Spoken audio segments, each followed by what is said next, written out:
আসসালামু আলাইকুম। নানাভাবে চমক দেখাচ্ছেন প্রফেসর ডক্টর মোহাম্মদ ইউনূস। তিনি এবার সরাসরি ভারতের প্রধানমন্ত্রী নরেন্দ্র মোদী সহ বিশ্বের কয়েকজন রাষ্ট্র এবং সরকার প্রধানকে ঢাকায় আমন্ত্রণ জানিয়েছেন। কেন আমন্ত্রণ জানিয়েছেন? বলছেন যে দ্রুত ঢাকায় আসুন, নতুবা গুরুত্বপূর্ণ কিছু মিস করবেন। অসাধারণ একটি আমন্ত্রণ। দর্শক, কি মিস করবেন? তিনি যে বর্ণনা দিচ্ছেন যে তরুণরা রাজধানী ঢাকা সহ সমগ্র বাংলাদেশের চিত্র পাল্টে দিয়েছে, সেটি দেখার জন্যই আমন্ত্রণ জানাচ্ছেন। এবং ইতিমধ্যে দর্শক জানেন যে ঢাকায় 5ই আগস্ট যেই বিপ্লব, যেটি বলা হচ্ছে দ্বিতীয় বিপ্লব বা দ্বিতীয় স্বাধীনতা, তার প্রভাব কিন্তু ভারত, পাকিস্তান সহ আশেপাশের অঞ্চলগুলোতে পড়তে শুরু করেছে। অর্থাৎ তরুণদের যে এই যে জাগরণ, সেই জাগরণের যে ইতিবাচক দিক, সেই দিকটি স্মরণ করিয়ে দিচ্ছেন প্রফেসর ইউনূস এবং বলছেন যে তার যে প্রতিফলন ঘটেছে রাজধানী ঢাকায়, সেটি দেখার জন্য আমন্ত্রণ জানাচ্ছেন। কি সেটি? রিপোর্টে বলা হচ্ছে যে তিনি বলছেন যে অন্তর্ভুক্তিমূলক এবং বহুত্ববাদী গণতন্ত্রে উত্তরণ নিশ্চিতে সরকার অবাধ, সুষ্ঠু ও অংশগ্রহণমূলক নির্বাচন অনুষ্ঠানের পরিবেশ তৈরি করতে প্রতিশ্রুতিবদ্ধ। তার মানে পূর্বের যে একতরফা নির্বাচন হতো, সেই নির্বাচনের বদলে অন্তর্ভুক্তিমূলক ও বহুত্ববাদী গণতন্ত্র উত্তরণে সবার অংশগ্রহণে একটি নির্বাচন। শুধু তাই না, এটি হলো তার বক্তব্য। কি কারণে তিনি বলছেন, আমন্ত্রণ জানাচ্ছেন? শনিবার তৃতীয় ভয়েস অফ গ্লোবাল সাউথ সামিটে ভার্চুয়ালি যুক্ত হয়ে ডক্টর ইউনূস এই কথা বলেন।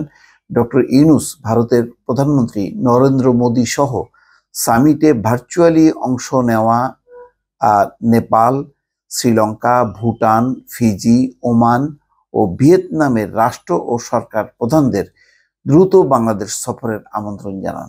বলছেন নয়তো তারা গুরুত্বপূর্ণ কিছু মিস করতে পারেন। ডক্টর ইউনূস বলছেন, আপনারা সবাই জানেন গত 5ই আগস্ট বাংলাদেশ একটি দ্বিতীয় বিপ্লবের সাক্ষী হয়েছে।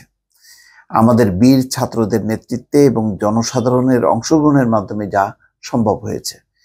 ডক্টর ইউনূস বলেন, আপনাদের দ্রুত ঢাকা সফরের আমন্ত্রণ জানাচ্ছি, নয়তো গুরুত্বপূর্ণ কিছু মিস করতে পারেন। ঢাকার অনেকটা অংশ পরিণত হয়েছে বিশ্বের গ্রাফিতি রাজধানীতে। তরুণ শিক্ষার্থী এবং 12 থেকে 13 বছর বয়সী শিশুরা 400 বছরের পুরনো এই শহরের দেওয়ালে নতুন গণতান্ত্রিক পরিবেশ বান্ধব বাংলাদেশের চিত্র দিয়ে রাঙিয়ে তুলেছে। এই জন্য কোনো কেন্দ্রীয় পরিকল্পনা বা দিক নির্দেশনা নেই, কারো কাছ থেকে বাজেট সাপোর্ট পায়নি তারা। এটা দ্বিতীয় বিপ্লবের লক্ষ্যের প্রতি তাদের আবেগ ও অঙ্গীকারের বহিঃপ্রকাশ মাত্র। তারা রং এবং ব্রাশ কেনার জন্য দোকানে যান, তারা তাদের নিজস্ব বিষয় এবং নিজস্ব বার্তা তৈরি করে। তারা যে বার্তা আঁকছে তা যে কাউকে শিহরিত করবে। তরুণদের স্বপ্ন সত্যি করাই আমাদের কাজ। ডক্টর ইউনূস মনে করেন, গ্লোবাল সাউথের জনসংখ্যার একটি উল্লেখযোগ্য অংশ তরুণ এবং শিক্ষার্থীদের অবশ্যই সরকারের কৌশলের কেন্দ্রবিন্দুতে রাখতে হবে। তিনি বলেন, আমাদের জনসংখ্যার 2/3 তরুণ। এরা সমাজের সবচেয়ে ক্ষমতাধর অংশ। তারা আলাদা, তারা একটা নতুন বিশ্ব গড়তে প্রতিশ্রুতিবদ্ধ। তরুণ ও শিক্ষার্থীরা সক্ষম এবং প্রযুক্তিগতভাবে তারা আগের প্রজন্মের চেয়ে অনেক এগিয়ে। দর্শক, একটা অন্য রকমের একটি তারা আমন্ত্রণ জানাচ্ছে নরেন্দ্র মোদী সহ দক্ষিণ এশিয়ার সরকার এবং রাষ্ট্রপ্রধানদের, যে বাংলাদেশে যেই পট পরিবর্তন হয়েছে, রাজনৈতিক পট পরিবর্তন, সেই পট পরিবর্তনের পর রাজধানীর চেহারা কি, কি তার আকাঙ্ক্ষা কি, সেগুলি ব্রিফ করার জন্য সম্ভবত প্রফেসর ইউনূস তাদেরকে আমন্ত্রণ জানাচ্ছেন। এটা নিঃসন্দেহে একটা ব্যতিক্রমী বিষয়। ভালো থাকবেন। আল্লাহ হাফেজ।